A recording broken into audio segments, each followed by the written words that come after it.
Father കളത്തിൽ Mathew MSFS രചിച്ച ഈശോ വാഴട്ടെ എന്ന ഗ്രന്ഥം ധ്യാനോപാസകർക്കും ധ്യാന വ്യാഖ്യാതാക്കൾക്കും ഒരു കൈപ്പുസ്തകമാണ്. അധ്യായം 23 ആന്തരിക സൗഖ്യം.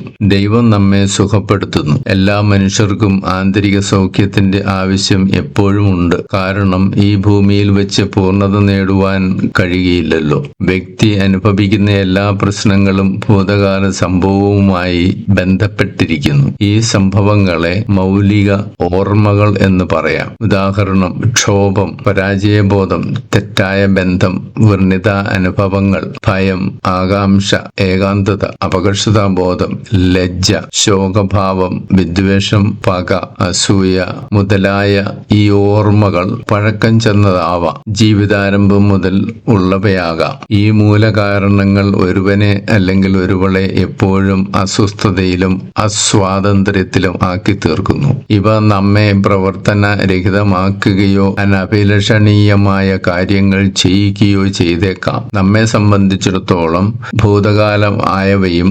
ഭാവികാലമായവയും എല്ലാം വർത്തമാനകാലമായി യേശുവിന് മുമ്പിലുള്ളതിനാൽ അവിടത്തേക്ക് മാത്രമേ നമ്മെ സുഖപ്പെടുത്തുവാൻ കഴിയൂ. എല്ലാം പ്രഭാതം പോലെ ദൈവത്തിന്റെ മുമ്പിലുണ്ട്. യേശു ഇന്നലെയും ഇന്നും എന്നും ഒരേ ആൾ തന്നെയാണ്. ഹെബ്രായർ 13:8. വൈകാരിക സംഘർഷങ്ങൾ, പാപങ്ങൾ, തഴക്കദോഷങ്ങൾ, രോഗങ്ങൾ എല്ലാം സുഖപ്രാപ്തി ആവശ്യമുള്ള മേഖലകളാണ്. ഈ കാര്യങ്ങൾ ആത്മീയമായും ശാരീരികമായും മാനസികമായും നമ്മെ തളർത്തുകയും രോഗികളാക്കുകയും ചെയ്യുന്നു. അമ്മയുടെ മാനസിക പ്രതികരണങ്ങൾ ഗർഭാവസ്ഥയിൽ കുഞ്ഞിന്റെ മാനസികാവസ്ഥയെ ബാധിക്കുന്നതാണ്. അമ്മയോടുള്ള അപ്പന്റെ സമീപനങ്ങളും കുഞ്ഞിനെ ബാധിക്കുന്നതാണ്. താഴെ കൊടുത്തിരിക്കുന്ന സ്വഭാവരീതികളും ഭാവങ്ങളും ആന്തരിക ക്ഷതങ്ങളെയാണ് പ്രകടമാക്കുന്നത്. 1. മ്ലാനമായ മുഖം. 2. സ്വയം ഒതുങ്ങിക്കൂടുന്ന സ്വഭാവരീതികൾ. 3. താൻ രോഗിയാണെന്നുള്ള ഭാവവും ചിന്തയും ആകുലം നിറഞ്ഞ കണ്ണുകൾ. 4. ഏകാന്തതയോടുള്ള താല്പര്യം. 5. സമൂഹത്തിൽ നിന്നും ഓടി ഒളിക്കുവാനുള്ള ശ്രമങ്ങൾ. 6. ശോക ഗാനങ്ങളോടുള്ള താല്പര്യം. 7. ലക്ഷ്യബോധമില്ലാത്ത ജീവിതം. 8. ജീവിതത്തിൽ എന്തെങ്കിലും പ്രശ്നങ്ങൾ ഉണ്ടാകുമ്പോൾ ആത്മഹത്യയെക്കുറിച്ച് ചിന്തിക്കുന്നവർ. 9. എപ്പോഴും മൂളിപ്പാട്ട് പാടി നടക്കുന്നവർ. 10. ഇരുട്ടിനോടുള്ള ഭയം. 11. ഹൃദയം തുറന്ന് സംസാരിക്കുവാൻ പറ്റാത്തത്. 12. സംസാരിക്കുമ്പോൾ ഇടയ്ക്കിടയ്ക്ക് സ്വയം വായ്പൊത്തുകയും മുഖം തുടയ്ക്കുകയും ചെയ്യുന്നത്. 13. ഹൃദയം തുറന്ന് സംസാരിക്കുവാൻ പറ്റാത്തത്. 14. ഒരൊറ്റ ആത്മാർത്ഥ സുഹൃത്തുക്കളെ പോലും കണ്ടെത്തുവാൻ കഴിയാത്തത്. 15. മരണവാർത്ത അറിയുമ്പോൾ ഭീതിയോടുകൂടെ കഴിയുന്നത്. 16.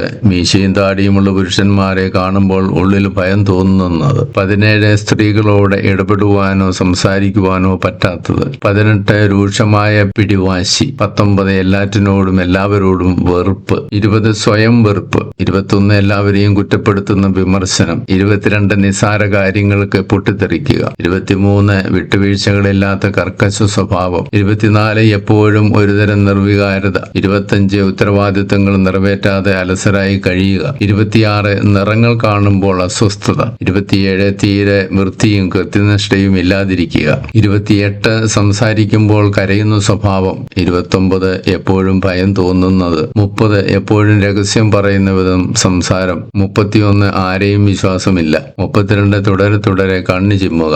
33. മുഖത്ത് നോക്കി സംസാരിക്കുവാൻ വിഷമം. 34. ശബ്ദം കേൾക്കുമ്പോൾ അസ്വസ്ഥത.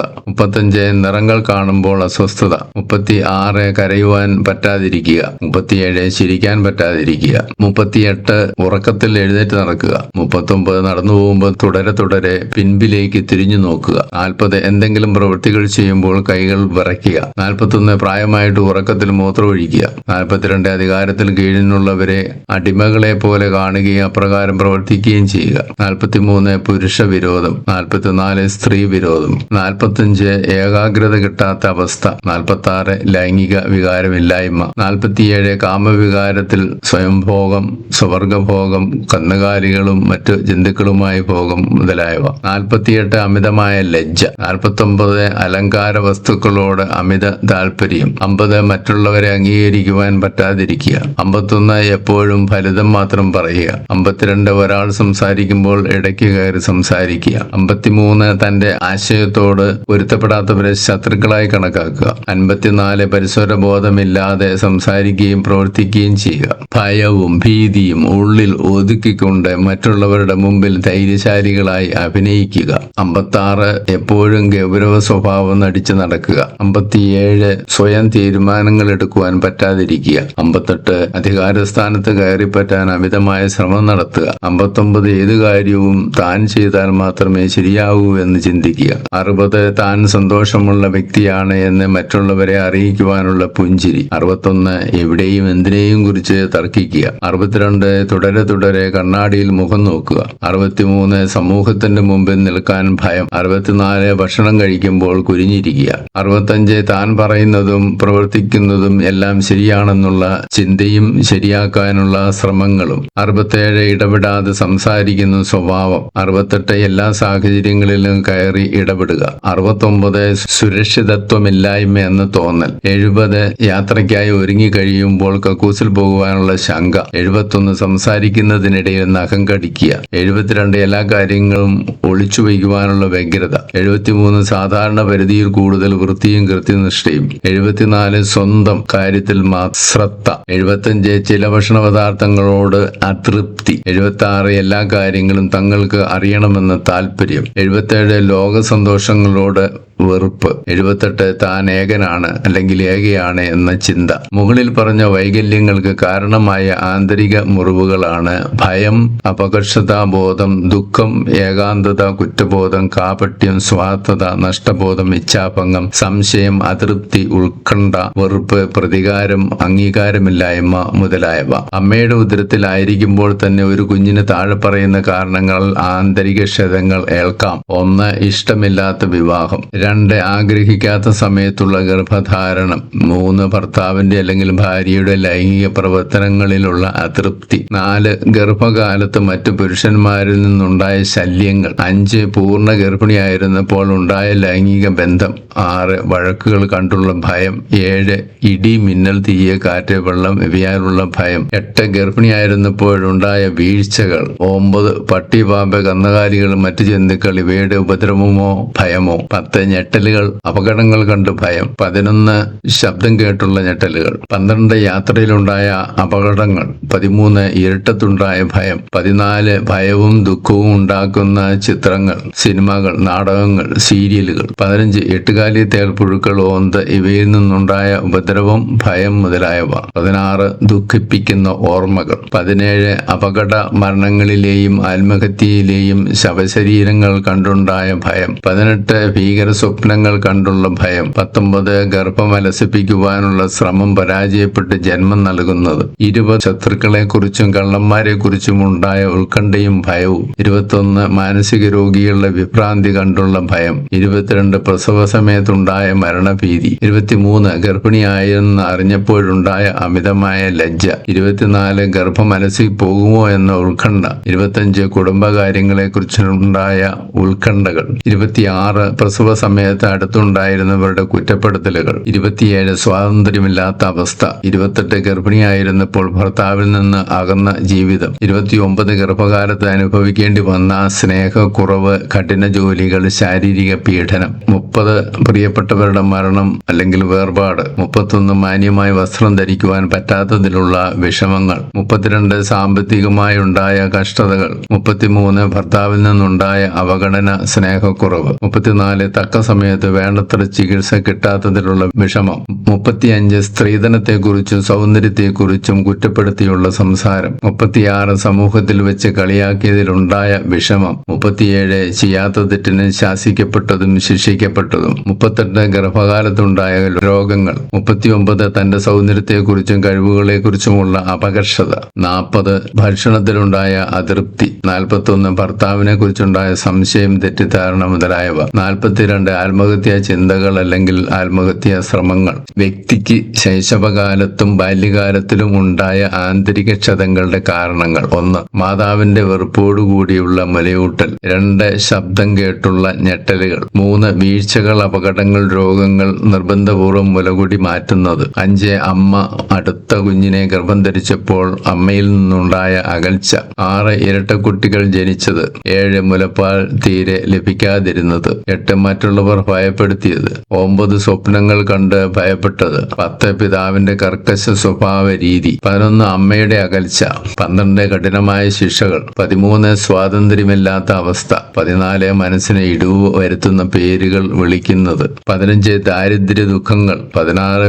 പ്രിയപ്പെട്ടവരുടെ വേർപാട്. 17. സമൂഹത്തിൽ നിന്നുണ്ടായ തിരസ്കരണങ്ങൾ. 18. പ്രായത്തിന് അതീതമായ ജോലികൾ. 19. മറ്റുള്ളവരിൽ നിന്നുണ്ടായ ലൈംഗിക ദുരുപയോഗം. 20. അധികാരികളിൽ നിന്നും ഉണ്ടായ ഭീഷണിയും ഭയപ്പെടുത്തലുകളും. 21. കുടുംബത്തിലെ വഴക്കുകൾ. 22. പിതാവിന്റെ മദ്യപാനം അതുമൂലമുണ്ടായ വിഷമങ്ങളും. 23. സ്നേഹവും അംഗീകാരവും കിട്ടായ്മ. 24. കൂട്ടുകാർ ഭയപ്പെടുത്തിയത്. 25. യക്ഷിക്കഥകൾ കേട്ടുണ്ടായ ഭയം. 26. ഭയപ്പെടുത്തിയ അനുഭവങ്ങൾ. 27. രോഗം വന്നപ്പോൾ വേണ്ടത്ര ശുശ്രൂഷയും ചികിത്സയും കിട്ടാഞ്ഞത് മുതലായവ. നാം ആഗ്രഹിക്കുന്ന വിധം ചെറുപ്പകാലത്ത് വേണ്ടത്ര സ്നേഹമോ അംഗീകാരമോ ലഭിച്ചിട്ടില്ലായിരിക്കാം. ആയതിനാൽ നാം ഇവ ലഭിക്കുവാൻ ശ്രമിച്ചുകൊണ്ടിരിക്കും. ഇവ കിട്ടുവാൻ വേണ്ടി നിരവധി കോലാഹലങ്ങൾ കാട്ടിക്കൂട്ടുന്നത് ഇന്ന് നാം ലോകത്തിൽ എവിടെയും കാണുന്നു. അക്രമത്തിലൂടെയും വിവേകമില്ലാത്ത സ്നേഹബന്ധങ്ങളിലൂടെയും പലരും ജീവിതം പാഴാക്കുകയും നിരാശരാകുകയും ചെയ്യുന്നു. തന്നെ സ്വീകരിക്കുന്ന, അംഗീകരിക്കുന്ന വ്യക്തിയിലേക്ക് ഒരാൾ കൂടുതൽ അടുപ്പം പുലർത്തും. എന്നാൽ വേണ്ടത്ര വിവേകമില്ലാതെ വരുമ്പോൾ ഈ അടുപ്പം അപകടത്തിലേക്ക് നീങ്ങുകയും പാവസാഹചര്യത്തിൽ കുടുക്കുകയും ചെയ്യുന്നു. മദ്യപാനത്തിൽ കലാശിക്കുന്നു. നിരാശയിലേക്ക് വീഴ്ത്തി എല്ലാം നഷ്ടത്തിലാക്കുന്നു. ദമ്പതികൾ, മാതാപിതാക്കളും കുടുംബങ്ങൾ തമ്മിൽ കലഹങ്ങൾ ഉണ്ടാകുന്നു. ഈ സാഹചര്യത്തിൽ സ്നേഹത്തിനും അംഗീകാരത്തിനും സുഖപ്പെടുത്തലുകൾക്കുമായി നാം യേശുവിനെ സമീപിക്കേണ്ടതുണ്ട്. ദൈവം നമുക്ക് എല്ലാം തരും. ആർക്കെങ്കിലും ദാഹിക്കുന്നുവെങ്കിൽ എന്റെ അടുക്കൽ വന്ന് കുടിക്കട്ടെ. എന്നിൽ വിശ്വസിക്കുന്നവന്റെ ഹൃദയത്തിൽ നിന്ന് ജീവജലത്തിന്റെ അരുവികൾ ഒഴുകും. യോഹന്നാൻ 7:37, 38 തിരുവചനങ്ങൾ. ആന്തരിക മുറിവുകളാൽ ബന്ധിതനായ ഒരു വ്യക്തി സ്വയം വെറുക്കുന്നു.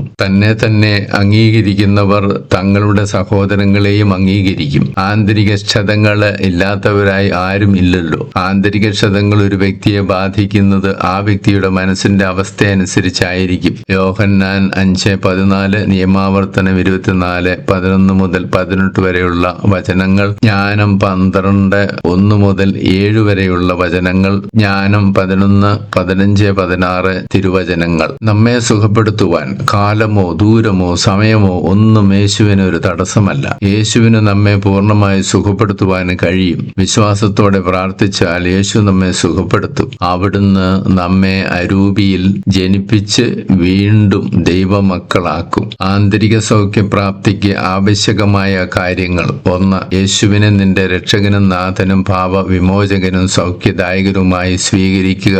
2. നിന്റെ പ്രശ്നങ്ങളോടും വിഷമതകളോടും കൂടി പൂർണ്ണമായി യേശുവിന് നിന്നെ തന്നെ സമർപ്പിക്കുക. 3.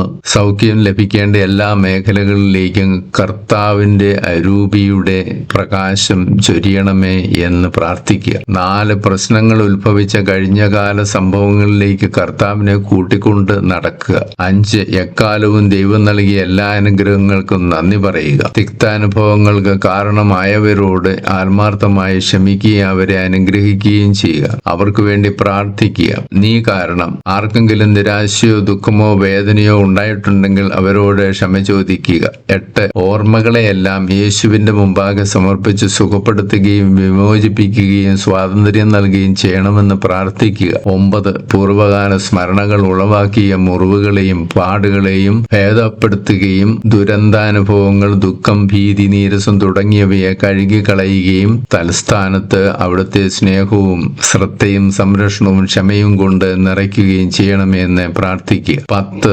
നേരത്തെ ലഭിക്കാതിരുന്ന ആധ്യാത്മികവും മാനുഷികവുമായ അനുഗ്രഹങ്ങളും ഉന്മേഷവും ശക്തിയും സൗഖ്യവും പ്രദാനം ചെയ്യണമെന്നും വർത്തമാനകാല പ്രശ്നങ്ങളെ ധൈര്യത്തോടും ആത്മധൈര്യത്തോടും ശുഭാപ്തി വിശ്വാസത്തോടും കൂടി പരിഹരിക്കുവാനും അഭിമുഖീകരിക്കുവാനും പ്രാപ്തനാക്കണമേ എന്നും പ്രാർത്ഥിക്കുക. 11. പശ്ചാത്തപിക്കാത്ത അവസ്ഥ, ക്ഷമിക്കാത്ത അവസ്ഥ, ക്ഷമ ചോദിക്കാത്ത അവസ്ഥ, വിശ്വാസമില്ലായ്മ, ഇവയെല്ലാം സൗഖ്യം പ്രാപിക്കലിന് തടസ്സമാകുന്നു എന്ന് മനസ്സിലാക്കുക.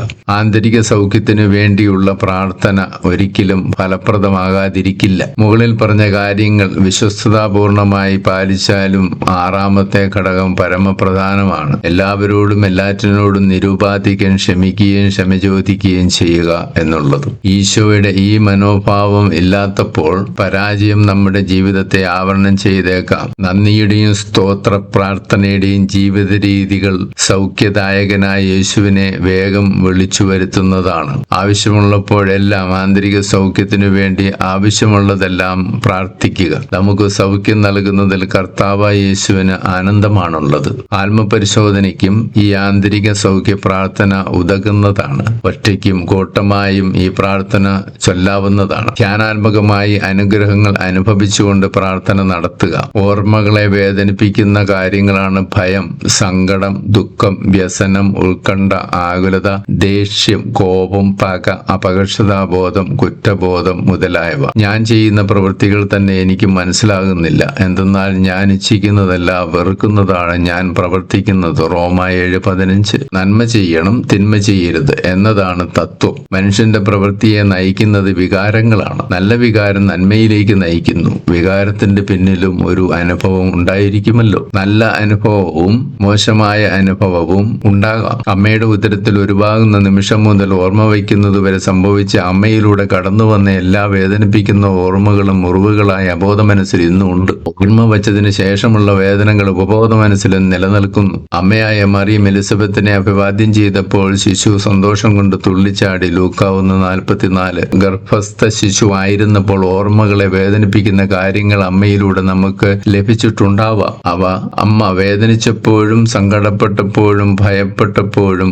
ദേഷ്യപ്പെട്ടപ്പോഴും വ്യസനിച്ചപ്പോഴും സന്തോഷിച്ചപ്പോഴും നിരാശപ്പെട്ടപ്പോഴും കുഞ്ഞിന്റെ മനസ്സിൽ അത് മുറിവുകൾ ഉണ്ടാക്കുന്നു. അത് സാധാരണമാണ്. മദ്യപാനം, ദാരിദ്ര്യം, രോഗം, സംശയം, തെറ്റിദ്ധാരണകൾ, ബന്ധനങ്ങൾ, കലഹങ്ങൾ, കടബാധ്യതകൾ മുതലായ സംഘർഷാവസ്ഥകൾ ഒരു കുടുംബത്തിൽ കണ്ടേക്കാം. ഇവയും കുഞ്ഞിനെ ബാധിക്കുന്നു. പ്രസവത്തോടനുബന്ധിച്ച ഭയം, വേദന, വ്യസനം, ഓപ്പറേഷൻ, പ്രസവ തടസ്സങ്ങൾ, പ്രസവം വരെയുള്ള വേദനകൾ എന്നിവ കുഞ്ഞിനെ ബാധിക്കുന്നു. കുഞ്ഞിന്റെ മനസ്സിൽ ഇവയെല്ലാം രേഖപ്പെടുത്തുന്നു. ഇവയെല്ലാം ചില വസ്തുതകളാണ്. ഇവയെല്ലാം നമുക്ക് മനസ്സിലാക്കി വേണ്ട ക്രമീകരണങ്ങൾ നമുക്ക് ചെയ്യാവുന്നതാണ്. ഇതെല്ലാം പൊതുവായ കാര്യങ്ങളാണ്. പൊതുവായ കാര്യങ്ങൾ നമ്മൾ മനസ്സിലാക്കി യേശുവിന്റെ അടുത്തേക്ക് നമ്മൾ പോയി നമുക്ക് സമർപ്പിക്കാം. Live Jesus.